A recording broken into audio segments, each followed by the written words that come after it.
I'm Minnesota State Representative Krista Knutson. Every time we turn around, it's just more and more fraud scandals in our state.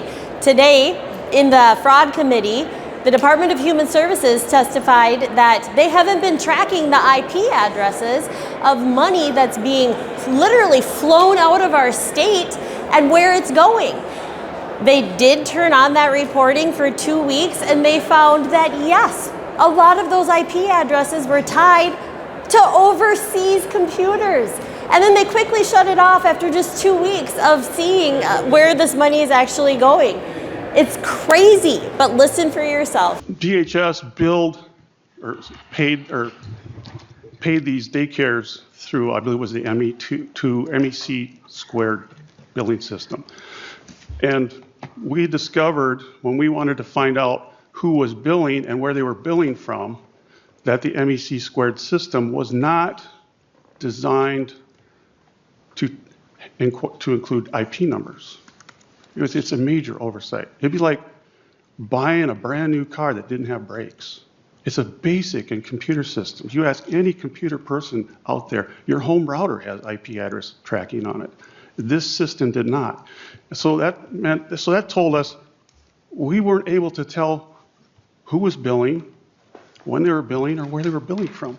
So Jay and I went to Minute, the state's IT department, and we said, look, we had this is the email, it was part I just read to you. And we said, we need these IP addresses. Well, we don't really have that, and it's impossible to do that. Well, we need to do that. So after some negotiating, a gentleman over there, a very smart person, set up a temporary IP trap. And he had it took him a while, but he was able to trap the IP numbers. And he saw people from Japan logging into our state system to bill for CCAT. And that's all documented. And the evidence is at the DHS lab, and Bennett probably has evidence of it. So that case, because we suspected that lady had ties to terrorism, we could only get her on wire fraud. We couldn't get her on anything more from that because the system wasn't designed to detect fraud.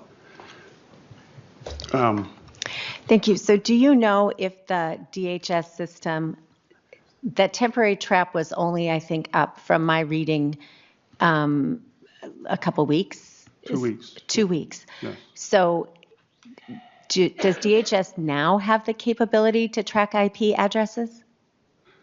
I do not know. I don't know. By the time I left, I was told no. But what's happened in the last 7 to 8 years, I don't know. So why would the system be set up without that ability when it's kind of standard on most computers? I would be hesitant to give an answer to that.